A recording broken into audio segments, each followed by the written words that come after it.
In this video, you will be learning about spatial grid and spatial configuration. This is the topic I'll cover in this video, space configuration of a house. This video is from Laureate Design Lab, School of Design, Art, Architecture, Planning, Consulting and Research. In this video, you will be learning about spatial grid and spatial configuration. This is the topic I'll cover in this video, space configuration of a house, hospital, mall or any office depends on how the grid layout has been done. Topics covered in this video are structure, introduction, linear structure, surface structure, structural unit, structural grid, bay, types of grid, irregular grid, linear and radial, double grid, slipped grid, irregular grid and organic grid. Grid space variations, grid deviation, grid split and grid intersections, space syntax and spatial organization, planning grid and structural grid. So the structure is an assembly of structural elements constructed to function as a whole in transmitting applied loads to the ground without exceeding the allowable stresses in the structural elements. Many elements come together to form a unified structure for a purpose is called structure. Further, we can simplify it in such a way that different components, when they are tied together to form stable structure. Linear structure, a structural member having a length that dominates other two dimensions. Its examples are columns and beams. They dominate only on one axis, or in other words, they are unidirectional. That is why they are called linear structure. It should always work in linear fashion. It is geometrically shaped in such a way that, say, its z-axis dominates over x and y-axis. It is part and parcel of framed structure. Surface structure, a structural member having a length and width that dominates its thickness. There is no meaning of linear structure if we don't incorporate surface structure to a building or the roof or the floor to a building. Every structure should make a sense because structural slab has to undergo stress due to human activity which will take place on it. Urbanization or modern civilization can't be thought of without having linear and surface structure. In other words, structural slab is very essential thing to give the cover to any structure. Structural unit, an assembly of structural members forming a spatial volume. Therefore, each room in a household makes one structural unit. The uniqueness of structural unit is this, that it consists of 4 columns and 4 or 8 beams which are further shared by adjoining rooms or structural unit. Structural grid, a grid defining the principal points or lines of support for a structural system. Grid lines are imaginary lines that are used in a layout plan for the confirmation of structural integrity on one level or multiple levels of a building.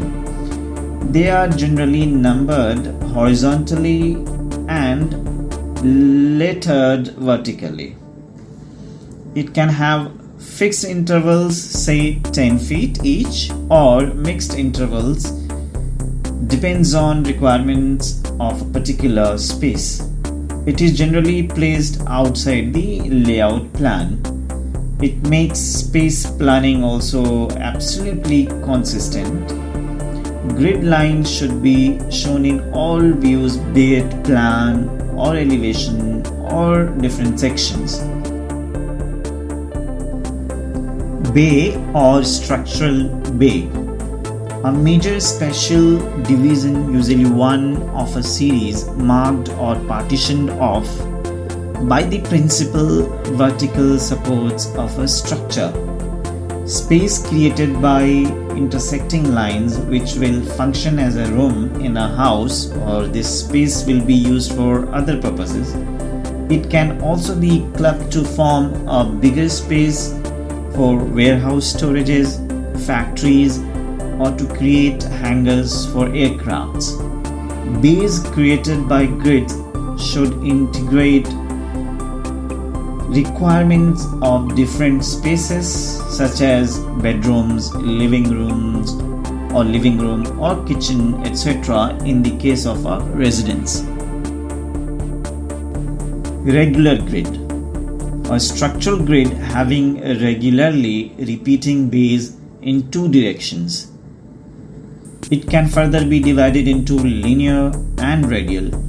They can come together also, or they can be separate.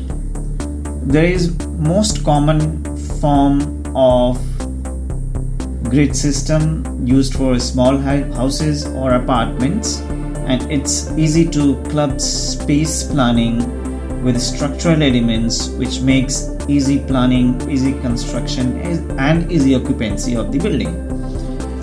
It's highly functional but lacks contemporary appeal in the looks of the building and spaces within it.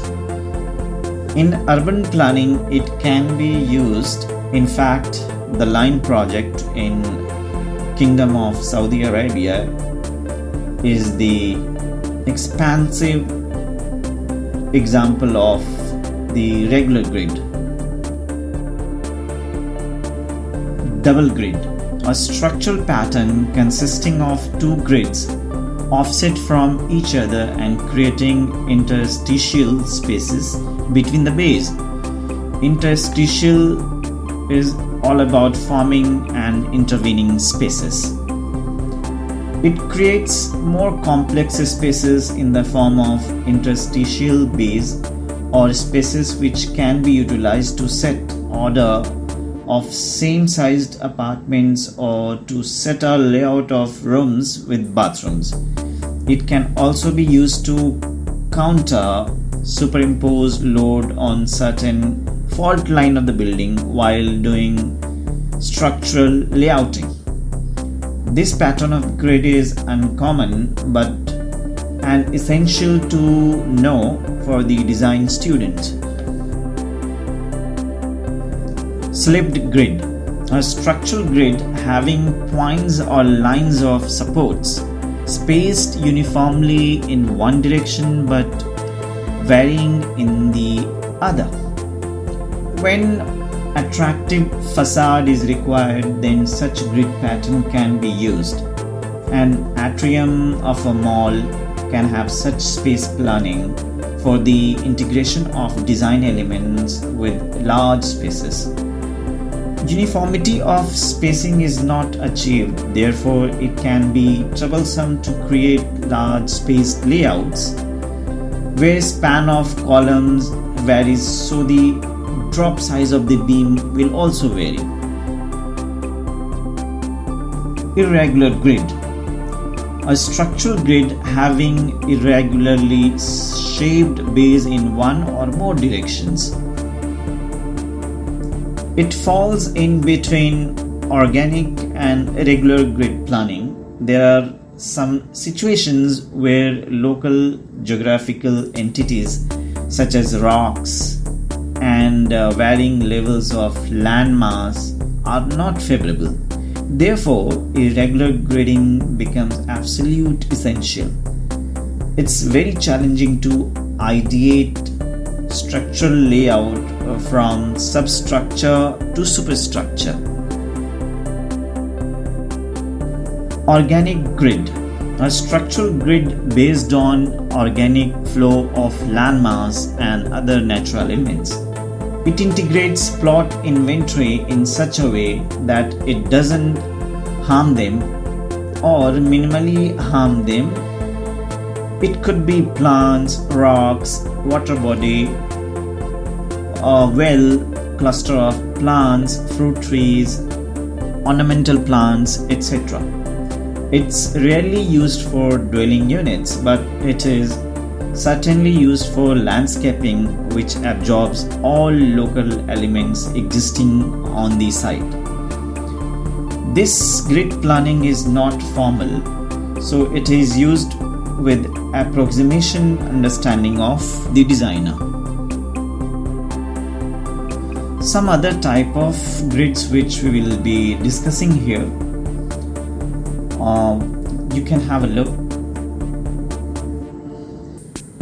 So it has integrated grid lines which is linear, some are circular that is radial, some are on angles other than 0 to 180 degree.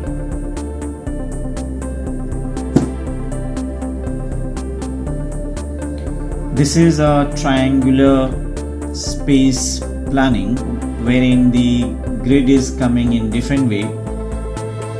Generally, grids are placed perpendicular to the outer boundary of the layout. So inside of the plan, these grid lines are intersecting one another.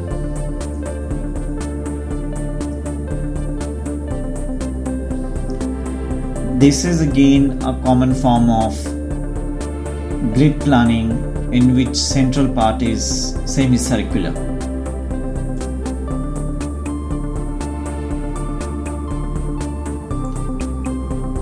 We can have a grid planning in which grids are spaced at the variations, means on one axis it could be placed at certain intervals, but on the other axis it can vary. Say the first space is 10 feet, second space could be 5 feet, and again 10 feet, again 5 feet, and so on. We can also have grid deviation, wherein the grid is not either going on x-axis or y-axis, but it is deviating from these x or y axis.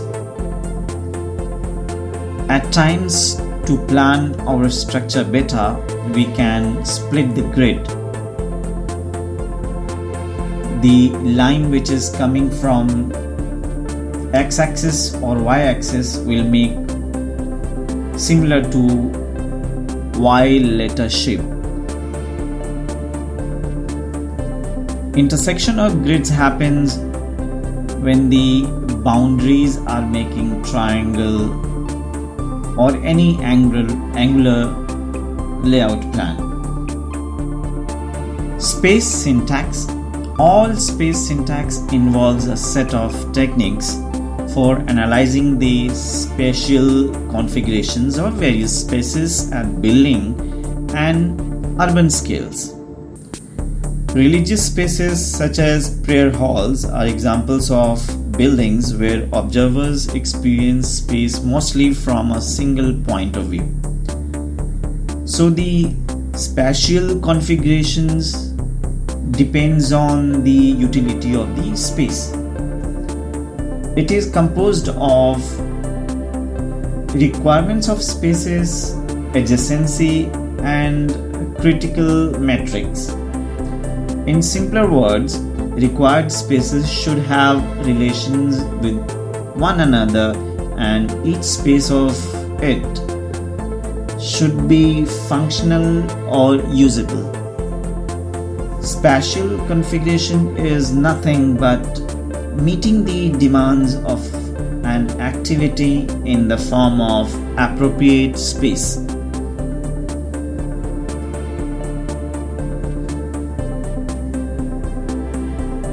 So these sketches shows the concentration of spaces. The line shows in the sketch form the interconnectivity of these spaces. Certain house names are given in the list, and the plans are given, and its graph is given. So these dots represent different spaces and line represent the connectivity.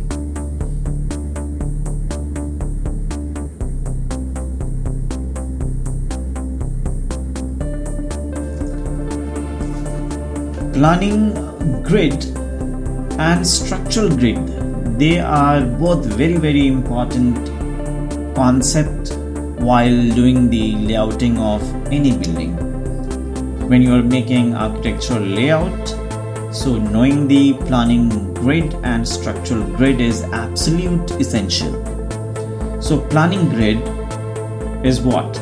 Space syntax or grouping based on adjacency required of any space. Structural grid is what? Includes the position of column which will support the building and connection of beam with the columns or the beams with the columns. Both are very important to build any complex architectural layout and interior layout. Planning grids satisfies the space requirements, whereas structural grids allows or follows the planning grid and also adhering to the structural positioning of columns or the other structural requirements.